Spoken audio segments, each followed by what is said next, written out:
I'm Yvette Burton of Silent Partner Solutions, and welcome to Global HR Summit 2024.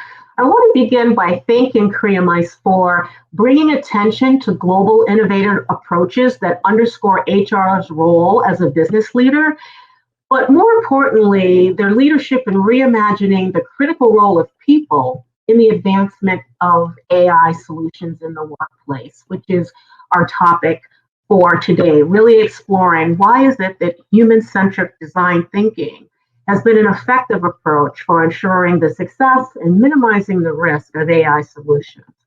During our time today, I'm excited to outline why companies have been using this approach. And I want to begin by looking at the question of or the opportunity to level set. So let's go to the slides. But before we dive in deep, I'm sure most of you are familiar with AI, and as most leaders know, AI tools are computational systems that have autonomous learning ability. They understand that AI can learn from large data sets and engage in pattern recognition and problem solving, and they probably also already have been exposed to AI in a variety of contexts, like looking at and evaluating job resumes of applicants, evaluating employee performance, which we'll talk a little bit more later on, optimizing tasks, scheduling, inventory management, and a whole sort of initiatives that are designed to reduce repetitive tasks so that employees can focus more on new ideas, more strategic activities versus repetitive tasks that can be automated. And so it really is AI's ability to learn and its ability to use algorithms to process new data and change its computation on information based on that data. And it's those capabilities that lead people to compare it to human intelligence. But too many leaders prematurely assume that AI can take over almost any roles without thoughts about the criticality and the role of human input and human participation. So let's think about why there's a lot of emphasis on AI and the benefits and challenges. So at the highest level, again, as I mentioned, organizations are looking at improving efficiency and productivity. Productivity of people is a huge financial lever and cultural element when it comes to high-performing workplaces. It's also the use of AI brings with it the potential to enhance decision-making. Instead of employees really being down in the weeds and engaged in activities that provide little value, or making decisions without the benefit of good data or information, it has the ability to enhance decision making. And of course, when you look at productivity and decision making, the opportunity to save cost, in addition to the opportunity to upskill roles, is a big benefit and a frequent reason why organizations are interested in investing in this space. And not only personalization of these tools and the application of it in the workplace, but also in service to getting better insight on and having better engagement with customers. So in pursuing these goals, it is not without potential risk. So a couple of the challenges, one that I alluded to earlier, is job displacement and automation. It takes a while, and it really requires thoughtful approaches that understand tasks related to not only a particular capability, but roles and competencies and what the implications are for imagining what the role of the employee is and the related tasks that fall under a particular job category. Also, there's concerns about over-reliance on AI. I see this concern a lot in the higher education industry, where the potential, of course, is to help teachers develop a more personalized experience for student learners, and also providing the opportunities for students to have more sophisticated learning objectives. There's also a concern about maintaining the integrity of learning and the quality of teaching with the introduction of AI. And again, of course, what you probably have heard a great deal about is concerns around the ethical applications of HR, which is of AI, which is a very important and key consideration, and why the human-centric approach to design thinking is the approach of choice to address these types of concerns. And so let's just double click a little deeper on why human or people-centric focus is important. When you look at the degree to which programs fail or fail to bring the promises that a lot of leaders and organizations believe that they will, there's some pretty common reasons as to why there is a failure or a lack of met expectations. Number one, there's sometimes a lack of understanding of AI, what it can and can't do, or the teams that are leading AI initiatives aren't partnering with or plugged into the business of the business, or partnering closely with functions like the HR functions to really address the cultural dimensions of the solution, to really test and validate some of the operating assumptions around critical task and business processes, and of course, ensuring that the design and use of these solutions are in alignment with an organization's value and mission.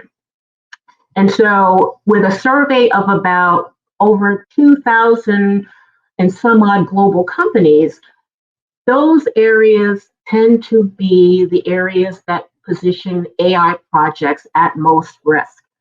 And again, looking at the importance of AI solutions being grounded in the true needs of the business, having the collaborative input of key team members across various functions and business lines, having the right people engaged at different phases of AI projects at the right time is something many organizations don't do, that results in their inability to, again, develop innovative, truly novel, AI-driven solutions that advance their workplace and market objectives. And so because there's a lack of involvement with the right people at the right time, it's not too surprising that inefficient project planning and the lack of leadership understanding about what executing these projects really encompass tends to be an area of risk for organizations. And so, again, as we mentioned earlier, humans possess unique capabilities. AI doesn't duplicate human potential. It's here to advance it. And so when you think about and understand that AI cannot really think like a human, it's really not all that creative. So first, it generates, as we alluded to earlier, no novel ideas. Its ideas exist in data sets that are fed into it. Not even the most sophisticated AI systems can infer meaning from learning as humans do. They can't draw analogies. They can't appreciate the cultural and contextual nuances where humans can extract deeper meanings and intricate nuances of business conversations. AI can't tell if what you said is contradictory to what is meant. So for example, if I were to say, "You're serious about this offer?" A simple request to confirm what is being offered is how the machine or AI would interpret it. Most humans understand that that question means the other party isn't too happy with what's being offered. And so business leaders who are just AI savvy enough to recognize the technology can do much to improve work efficiency and overall functioning of the organization, they must also realize they cannot entirely replace humans. And most important, can't do our thinking for us. Although the promise of AI is exciting, AI can be incredibly intimidating for your employees. So as machines increasingly perform intellectually demanding tasks that were previously reserved to humans, people feel some often excluded or less necessary, and which exacerbates and is counterproductive to implementing AI to advance workplace performance and employee effectiveness. In fact, according to a market research company, Vance and Born, about 80% of organizations say their main technological goal is hyper-automation, to really automate as many business processes as possible. And so executives or leaders tend to pursue those goals without, again, engaging employees, considering people who have those jobs, their lives, and what's most important. And this is an opportunity and a role that HR serves that's invaluable. And so to the degree that HR can help leaders adopt frames of thinking about this in a way that they are really considering the rank and file of the organization, will serve the enterprise well.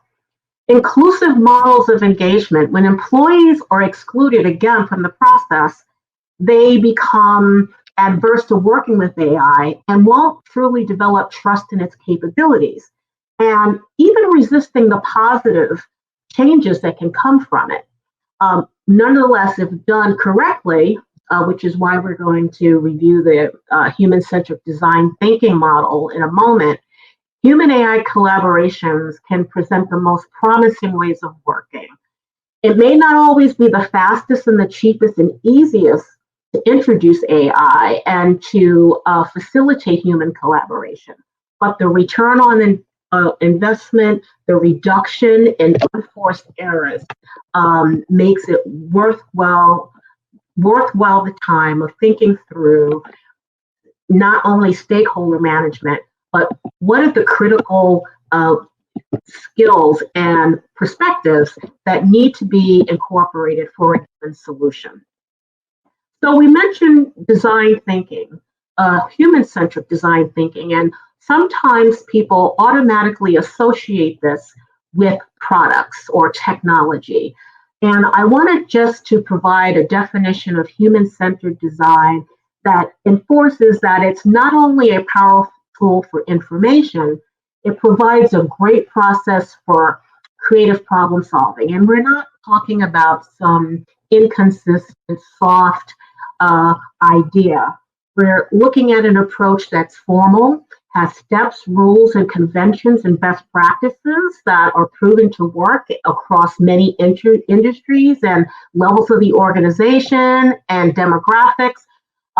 It's very process-driven, so the ability to use these principles in concert with cross or multidiscipline teams, and the fact that it's repeatable and instill a level of confidence and collaboration in employing these techniques. And again, it is not just about coming up with good ideas. It's about coming up with innovation that truly matters, that truly moves the needle on business innovation and growth objectives. And also having solutions that are meeting real problems in a way that's feasible and viable. And so think about human-centric design as a toolkit that is helpful across many disciplines, that can be employed in projects as big as enterprise-wide focus and as small as how to think about designing a meeting or an innovation lab. So let's take a deeper look at the model and some of the tenets of it, and we'll click a bit further of this in a moment. It really reminds us and draws intentional focus on a couple of facts. One is that designs are human-centric, and the ability to come up with employee-centric designs means that we're empathizing with how people think, feel, act, and what they see when they're engaging a process, a product, a service. We also think that and know that it's important from the research that how you frame a problem is a definite area where a lot of value is created or lost when the intention is to come up with relevant, customer-centric, employee-centric solutions that work. Again, innovation is not just about the idea creation. Innovation is born by bringing diverse ways of thoughts and experiences together that cause clashes and the emergence of new ideas. And ideation or ideating in a business context is a very specific discipline. Often people or leaders that are rolling out AI initiatives tend to think about a big bang approach, meaning we're going to revamp a whole service, a whole process, enable a whole area of the business without coming up with intentional ideas to iterate, observe, incorporate additional perspectives, and improve an initiative to ensure its success. And so we'll look at prototyping as a necessary and unique opportunity to drive results faster, but with intention. And again, testing. Again, if our goal is to ensure that these solutions are meeting a business need, are going to be adopted by the organization, and incorporate insights along the way for a better product, a better experience, opportunities to test are many. And HR's access and perspective on the culture, on people, on org design and structure, on change management, crucial for not just testing, but the entire human-centric life cycle. And this is a cycle that is never one and done, it's ongoing.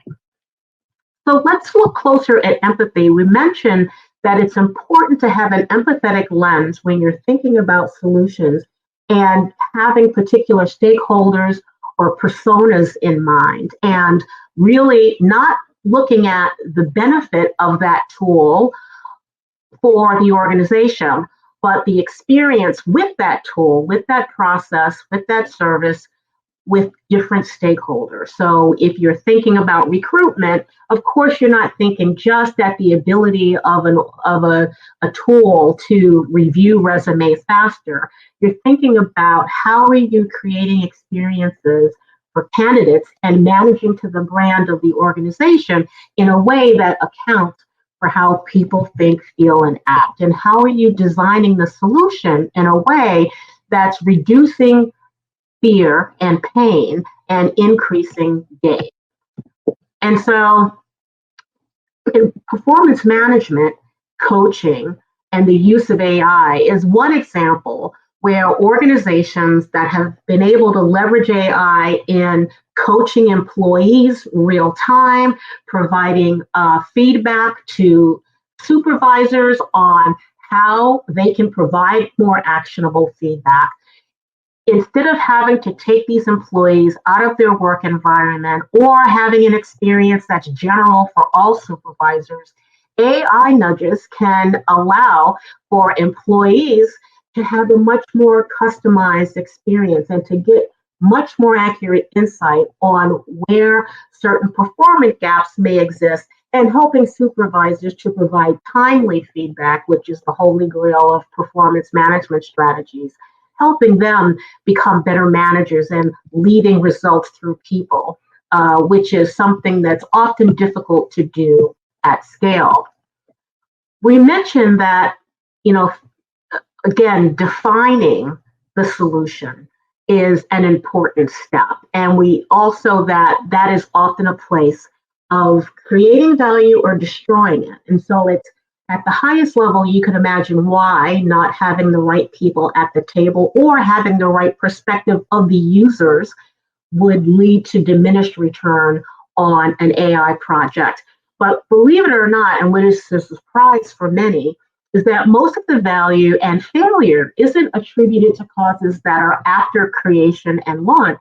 It's actually during the portion where we're framing the scope, the intention, and getting our understanding on what impact and experiences it creates. And so really important, and what the human-centric design thinking approach allows us to do is to think about the importance of framing and innovation. So, for example, if you define a problem as, let's say, the elevator is too slow, well, defining it that way can point you to solutions that are solely focused on making the elevator faster, installing a new lift, upgrading the motor, improving the algorithms that run the elevator.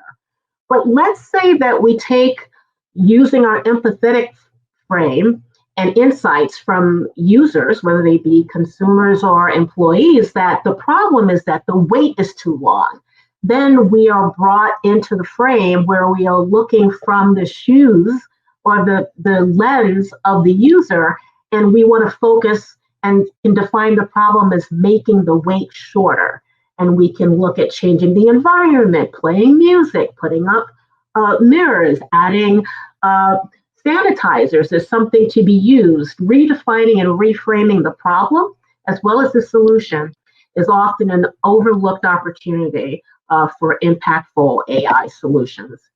And learning is one of those areas where there's lots of opportunities to have a customized journey that brings in a variety of variables and enables personalized learning pathways, not just because the technology is there so that you can reimagine content or have virtual engagement, but sustainable learning, we know, is the result of providing the right learning opportunity at the time that the learner needs it, and making sure that we are intentionally increasing their performance and knowledge capability by introducing these capabilities in the right way at the right time, redefining what good learning looks like.